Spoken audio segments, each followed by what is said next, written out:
नमस्कार, news 9 network में आप सभी का स्वागत है। आज सुबह से समाहरणालय में काफ़ी गहमागहमी और राजनीतिक गलियारों में हलचल देखी गई।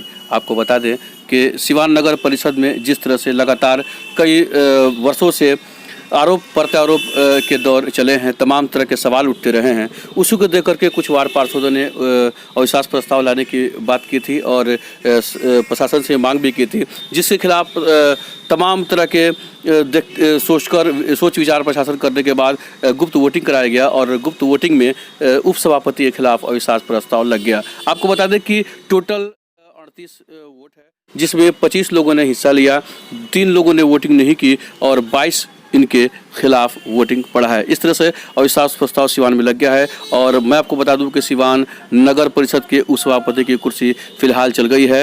अब आगे चुनाव होना है, अब कब होगी ये तो प्रशासनिक मामला है। इनके द्वारा आप देखिए, पिछले 6 महीना पहले वहां पर 6 दुकान बना लिया गया है और सभी अपने लोग को दिया गया है। जो आप स्वयं स्थल पर जांच कर लीजिए सर, जिसको जो अगर एक हॉल था पहले उसमें मखदूम सराय के एक आदमी के नाम से आवंटित था, मेरे पास रजिस्टर है नगर परिषद का संपत्ति का। आज तक उसमें जो भी लोग है किसी का रसीद नहीं कटा है, नगर परिषद बंदोबस्ती नहीं हुई है। सर मेरे द्वारा जनवरी से सिवान नगर परिषद से एक आवेदन देकर मांगा गया है कि कौन कौन सी बंदोबस्ती हुई। आज तक मैंने 3 आवेदन दे दिया, आज तक उस बंदोबस्ती का कोई हमको लिस्ट नहीं मिला सर। उसमें 6 दुकान नया बना है जो आपको सामने दिखाई देगा, पुराना मकान पहले से है और वहाँ के लोग भी उस गवाही देंगे। सर, आज उपसभापति के लिए तमाम मुद्दों को देखते हुए आपने विचार विमर्श किया और अंततः सूचना मिल रही है कि अविश्वास प्रस्ताव लगा है, इस पर क्या कहेंगे सर? सिवान नगर परिषद के पार्षदों के द्वारा उपसभापति के विरुद्ध अविश्वास प्रस्ताव लाया गया था, जिस पर आज सभापति महोदया के अध्यक्षता में चर्चा हुई। चर्चा के उपरांत गुप्त मतदान कराया गया। कुल 25 पार्षद उपस्थित थे, जिसमें 22 पार्षदों ने मतदान में भाग लिया और 22 पार्षदों का मत अविश्वास प्रस्ताव के पक्ष में आया। इस तरह अविश्वास प्रस्ताव पारित हो गया। सर, अब चुनाव की फिर प्रक्रिया कब है? कुछ कार्यपालक पदाधिकारी यहां से रिपोर्ट भेजेंगे राज्य निर्वाचन आयोग को।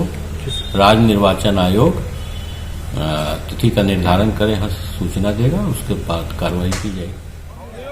बहुत एक मिनट चलिए, बताइए आज आपके पक्ष में लोग, विपक्ष में आप लोग के लोग वोटिंग की मांग किए थे, क्या मामला है, क्या हुआ है?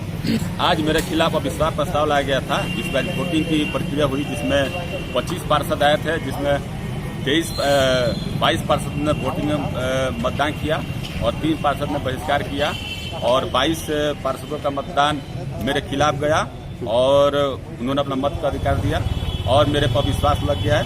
फिर 1 महीना बाद चुनाव होगा, उसमें देखा जाएगा फिर आगे क्या होता है। क्या रणनीति है आपकी? चुनाव में फिर लड़ेंगे या अब पार्षद का सहमति मिलेगा तो लड़ा जाएगा। अच्छा, एक चीज और निकल कर आ रही है कि कुछ दिन पहले आपका एक लेटर वायरल हुआ था इस्तीफा देने का। वो सब जांच के विषय जांच होता है। तो इतना बड़ा सर खेल हो गया, एक मिनट सर, इतने बड़े पोस्ट का लेटर वायरल हो गया और आपने कोई एक्शन नहीं लिया? हमने जी सर खुद लिख कर दिया कि मैंने कोई ऐसा काम नहीं।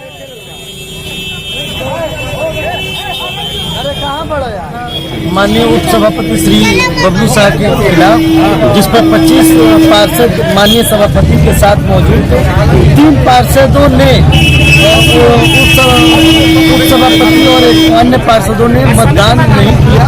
लोकतंत्र का पर्व है, मतदान उनको करना चाहिए था, लेकिन 22 जो मत थे वो अविश्वास के पक्ष में पड़े और मुझे लगता है कि 22 मत के बाद अब उनकी कुर्सी चली गई। अच्छा, एक चीज निकल के आ रहा है, तमाम तरह के विवाद इसके पहले उनके ऊपर लगते रहे हैं, क्या उसी को देखते हुए ऐसा किया गया आप लोग का?